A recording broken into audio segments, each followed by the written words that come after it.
बाबर आजम की ICC T20 internationals के अंदर as an opener strike rate जो है वो लेस देन 100 है और ये चीज बाबर आजम को भी पता है। इस वजह से हमने उन्हें नामीबिया के अगेंस्ट बैटिंग नहीं करने दी।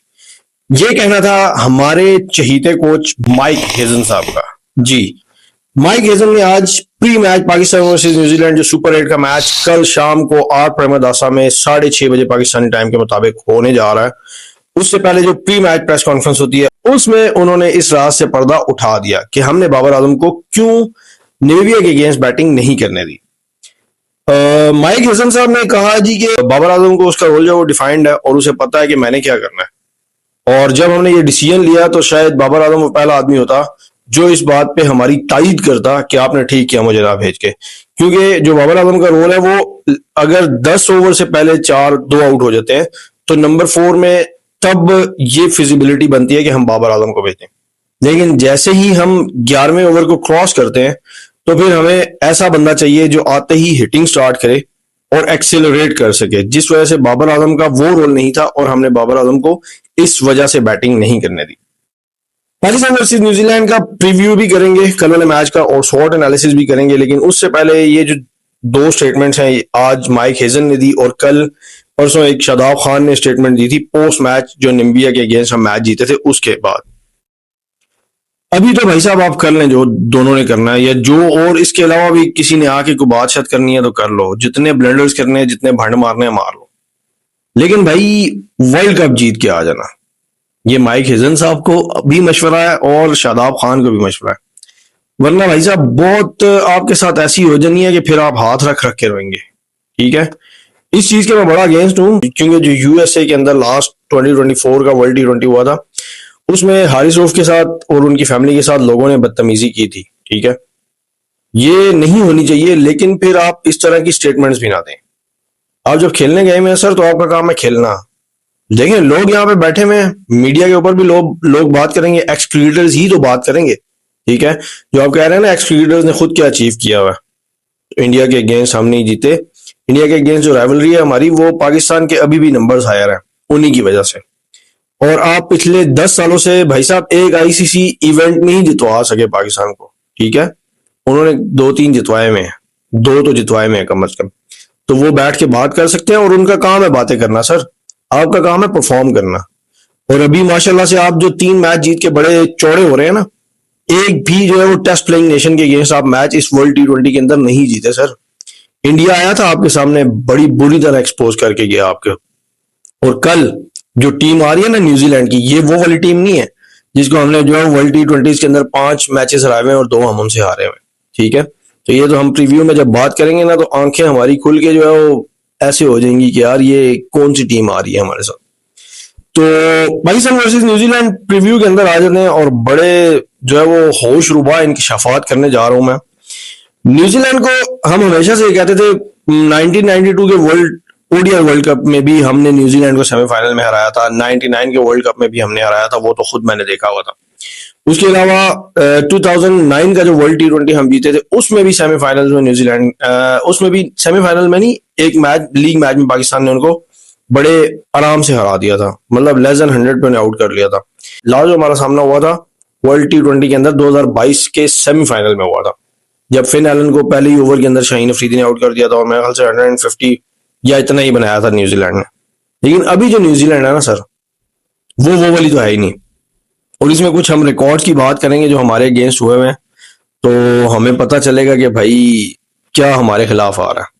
और मौसम की भी कोई प्रोडिक्शन है लेट नाइट शावर्स की, उसके ऊपर भी बात करेंगे, लेकिन फर्स्ट ऑफ ऑल जो ग्राउंड रियलिटीज हैं या जो स्टैट्स हैं उनके ऊपर बात कर लेते हैं। पाकिस्तान वर्सेस न्यूजीलैंड काफी सारे मुकाबले आपस में खेले हुए हैं और पाकिस्तान न्यूजीलैंड जो T20 आईज के अंदर आमने सामने आए हैं उसमें 49 टाइम्स पाकिस्तान वर्सेस न्यूजीलैंड हुआ है। ठीक है, पाकिस्तान ने 24 मैचेस जीते हैं 24 और न्यूजीलैंड ने 23 मैचेस जीते हैं 23। 2 मैचेस ऐसे हुए हैं जिनमें रिजल्ट्स नहीं आ सके, तो बिल्कुल जो है वो 51-49 है हमारा। ठीक है, वर्ल्ड कप में पाकिस्तान का थोड़ा पलड़ा भारी है, 7 मैचेस खेले में 5 पाकिस्तान ने जीते हैं और 2 न्यूजीलैंड जीता हुआ है। लेकिन जो most recent Pakistan versus New Zealand के मैचेस हुए हैं ना, अभी रिसेंट सीरीज हुई थी पाकिस्तान जो न्यूजीलैंड के अंदर खेल के आया था, उसमें न्यूजीलैंड ने हमें पाकिस्तान को 2-1 से हराया हुआ। बाकी न्यूजीलैंड अपने घर पे काफी टफ होता है, ठीक है, और अपने जो मोस्ट रीसेंट इनकाउंटर्स हुए हैं उसमें न्यूजीलैंड ने पिछले जो 16 मैचेस हैं न्यूजीलैंड ने अपने होम सॉइल के अंदर जीते हुए, लेकिन न्यूट्रल वेन्यूज के अंदर पाकिस्तान को थोड़ा सा एडवांटेज हासिल है। अभी जो लास्ट मार्च में आई थिंक सीरीज हुई थी उसमें पाकिस्तान ने पहला मैच जीता था 9 विकेटों से, 204 चेज करते हुए 207 रन पाकिस्तान ने 1 विकेट के नुकसान पे बना लिए थे। मेरे ख्याल से वो जो हसन नवाज ने 100 किया था शायद। उसके अलावा दूसरा मैच पाकिस्तान 5 विकेटों से हारा और तीसरा मैच पाकिस्तान 9 विकेटों से हारा। ठीक है। और उसके अलावा कुछ स्टैट्स की अगर बात करें, मार्क चैपमैन उनके पाकिस्तान के अगेंस्ट जो उनके अपने करियर के रन है ना उसके 40% रन उन्होंने पाकिस्तान के अगेंस्ट किए हुए। मुझे याद है पिंडी में भी एक सेंचुरी वो मार के गया था जो मैच हम ग्राउंड के अंदर देख के आए थे। बड़ा बुरी तरह मारता है भाई मार्क चैपमैन। 22 इनिंग्सों में 663 रन उसने बनाए हुए अगेंस्ट पाकिस्तान 161.7 की स्ट्राइक रेट के साथ। और टिम साइफर्ट का हमारे अगेंस्ट जो स्ट्राइक रेट है वो 153.9 है। ठीक है। और उसके अलावा जो हमारी इब्रार अहमद की इकोनॉमी है ना अगेंस्ट न्यूजीलैंड वो वर्स्ट एवर है। पाकिस्तान के इब्रार अहमद की किसी भी टीम के अगेंस्ट जो वर्स्ट इकोनॉमी है वो न्यूजीलैंड के अगेंस्ट है 8.44 की। ठीक है। और दूसरी बात जो अभी स्ट्राइक रेट की हम बात करेंगे, न्यूजीलैंड का इस टूर्नामेंट के अंदर जो स्ट्राइक रेट है ना वो 165.94 है। ठीक है। इस टूर्नामेंट का हाईएस्ट स्ट्राइक रेट है उनका। और पाकिस्तान का इस टूर्नामेंट का स्ट्राइक रेट क्या है 135.54। जितनी भी टीमें क्वालिफाई की हैं ना उनमें सबसे लोएस्ट पाकिस्तान का। लेकिन वो अलग बात है कि पाकिस्तान लोएस्ट ट्रैक के ऊपर खेला और न्यूजीलैंड जो है वो यकीनन बैटिंग ट्रैक्स थे वहां पे इंडिया के अंदर खेला। यहाँ पे कल आर प्रेमदासा में बाउंड्रीज भी बड़ी होंगी और यहाँ पे स्पिन वगैरह भी होगा, तो बड़ा जो है वो कांटेदार मुकाबला देखने को मिलेगा। लोग तो कह रहे हैं पाकिस्तान इजीली जीत जाएगा। उनके स्पिनर्स भी देख लो, उनके मिच सेंटनर है, उसके अलावा ब्रेसवेल है, ठीक है, और इस सोडी भी यकीनन खेलेगा। तो उनका भी जो स्पिन अटैक है वो कोई ऐसा नहीं है, वो भी बड़े ठीक ठाक तगड़े किस्म के बॉलर्स हैं। और हमारी कहीं बैटिंग उनके अगेंस्ट फंस गई तो बड़ा रोला हो जाना है। फिर एक और स्टैट है जी, जेकब टफी जो है उन्होंने पाकिस्तान के अगेंस्ट 15 आउट किए हुए हैं और उनकी जो स्ट्राइक रेट है ना वो 10.5 डिलीवरीज पर विकेट है कि हर 11वीं बॉल पे वो पाकिस्तान की जो है वो विकेट ले रहे। तो ये चीजें देख के मेरी तो आंखें खुलती जा रही हैं। मैं तो हैरान हूं, पिछले 3-4 दिन से जो हमारे यूट्यूबर्स और जर्नलिस्ट कह रहे हैं पाकिस्तान बड़ी आसानी से आगे चला जाएगा। न्यूजीलैंड जिस तरह की क्रिकेट खेल रहा है भाई साहब, अभी तो पहले तो होता था वो केन विलियमसन होता था, वो आगे जो है वो बाबर आजम की तरह स्लो लगा रहता था। अभी उनके पास सारे ही एक जैसे हैं। मतलब डैरल मिचेल का पाकिस्तान के अगेंस्ट रिकॉर्ड उठा के देख लो। फिर टिम साइफर्ट, वो अगर ऊपर से खड़ा हो गया उनसे कौन जान छुड़ाएगा, टिम साइफर्ट और फिन एलन से। ठीक है, वो आउट होते हैं। रचिन रविंद्रा, ठीक है, आई थिंक फिन एलन का थोड़ा सा कोई इंजरी का इशू है ना हुआ तो रचिन रविंद्रा, उसका भी हमारे खिलाफ अच्छा रिकॉर्ड है। इन पिचेस पे वो बड़ा अच्छा खेलता है। फिर भाईजान ग्लेन फिलिप्स आ जाता है, वो भी स्पिनर्स को तो वो कुछ समझता ही नहीं है और जैसा उसका टूर्नामेंट जा रहा है उससे तो अल्लाह बचाए भाई साहब। फिर मार्क चैपमैन है, डैरल मिचेल, मतलब उनकी बात बैटिंग। ब्रेसवेल ने हमें बड़ा मारा हुआ किसी टाइम पे, पाकिस्तान के अंदर सीरीज में एज अ कैप्टन आया था। सो ये न्यूजीलैंड को आसान हरीफ हमें नहीं नजर आ रहा भाई साहब, मुझे तो कम से कम नहीं नजर आ रहा। और जिस तरह की पाकिस्तान क्रिकेट खेल रहा है तो फिर अल्लाह ही खैर करे। स्वॉट एनालिसिस की बात कर लेते हैं जी। और स्वॉट एनालिसिस में पाकिस्तान के पास जो स्ट्रेंथ्स हैं वो यही है कि हमारा जो स्पिन डुओ है, हाँ कल अगर इब्रार अहमद को खिलाना चाहिए, नामीबिया के अगेंस्ट उन्हें रेस्ट करवाया गया। उस्मान तारिक से यकीनन जो है वो सारी टीमें डरी हुई हैं इस वक्त, लेकिन उनकी यूटिलाइजेशन कैसे होगी ये अब हमने देखना है। ठीक है, फास्ट बॉलिंग में मेरा नहीं ख्याल कि कल शाहीन अफरीदी को शामिल करना चाहिए क्योंकि वो हमारी स्ट्रेंथ एक टाइम पे थी स्टार्ट ऑफ द टूर्नामेंट पे, अभी वो हमारी वीकनेस ही बन गई है।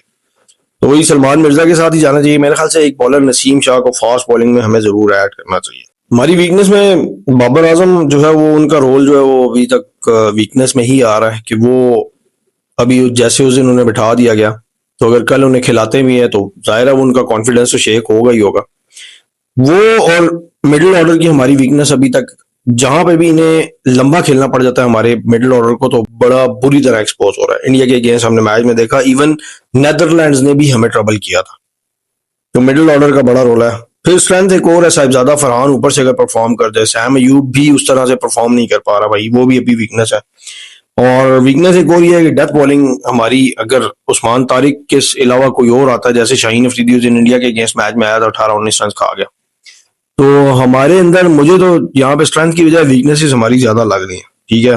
अपॉर्चुनिटी यही है कि पाकिस्तान ने यहाँ पे कोलंबो के अंदर ज्यादा मैचेस खेले हुए हैं और श्रीलंका की जो कंडीशंस है वो पाकिस्तान उनसे ज्यादा अवेयर है एज कम्पेयर टू न्यूजीलैंड के। वो यहाँ पे इंडिया से होके आ रहे हैं, तो वो थोड़े से ट्रैक जो है वो स्लोअर साइड पे होंगे, वहां पे जो है वो बैटिंग ट्रैक्स उनको मिले हुए थे। और थ्रेट क्या है भाईजान? थ्रेट यही है कि हाई प्रेशर मैचेस में पाकिस्तान चौक कर देता है। और अभी एक और थ्रेट ये है कि पाकिस्तान ने इस टूर्नामेंट के अंदर किसी भी टेस्ट प्लेइंग नेशन को नहीं हराया, इतने टफ कंपेटिटर को नहीं हरा पाया।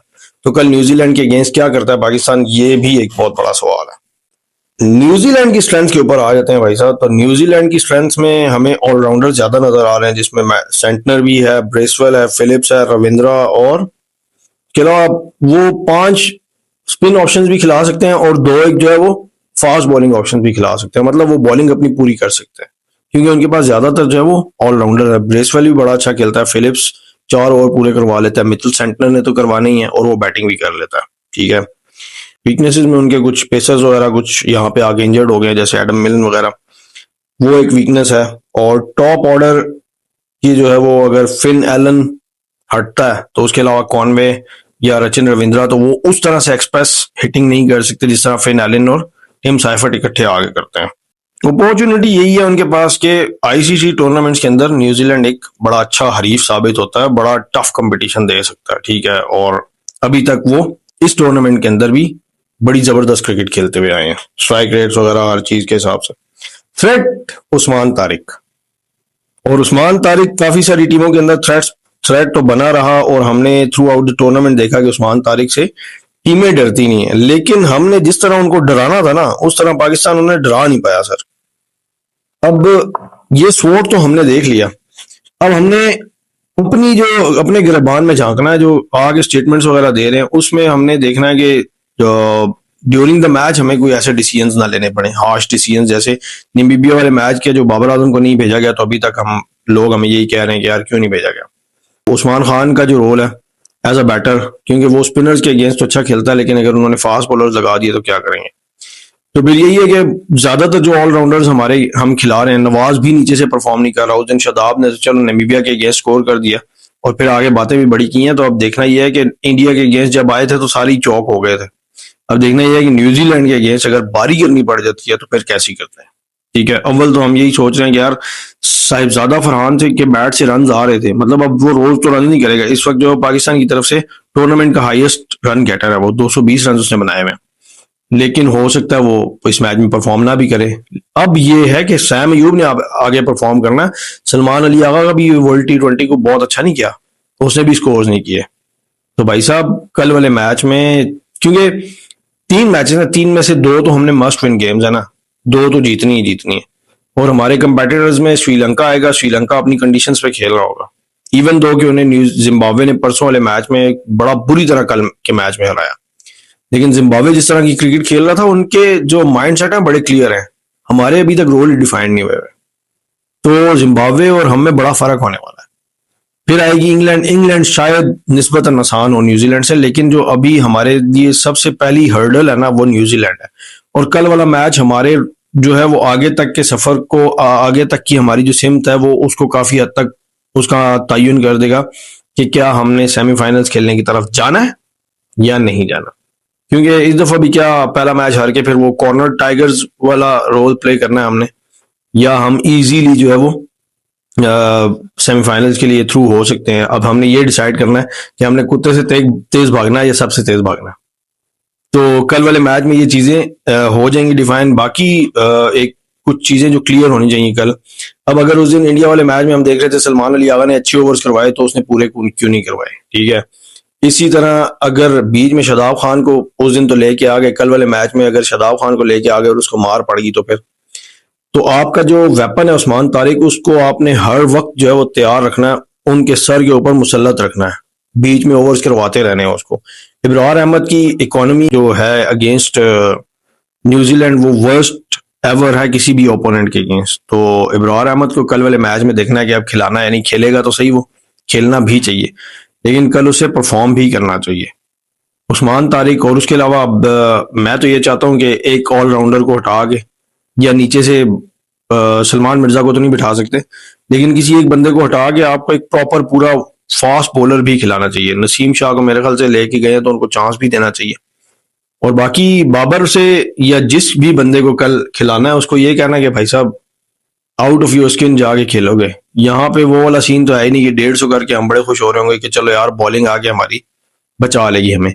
और फिर जो दूसरा बारिश वाला थ्रेट है, मतलब 8 बजे तक तो 40% चांसेस आ रहे हैं, उससे पहले 60% भी हैं, तो हो सकता है 7:30 बजे तक टॉस भी डिलेड हो सकता है और मैच का जो है स्टार्ट वो भी डिलेड हो सकता है। ठीक है। और दूसरा जो मुझे सबसे वो लग रहा है ना खतरा, वो ये है कि अगर शॉर्टर हो गया वर्जन कि मैच कम छोटा हो गया तो फिर क्या होगा। 10 ओवरों में चला गया, 5 ओवरों में चला गया, फिर तो हमारे हाथ खड़े हैं, क्योंकि हमारे पास कोई भी ऐसा एक्सप्रेस हिटर नहीं है।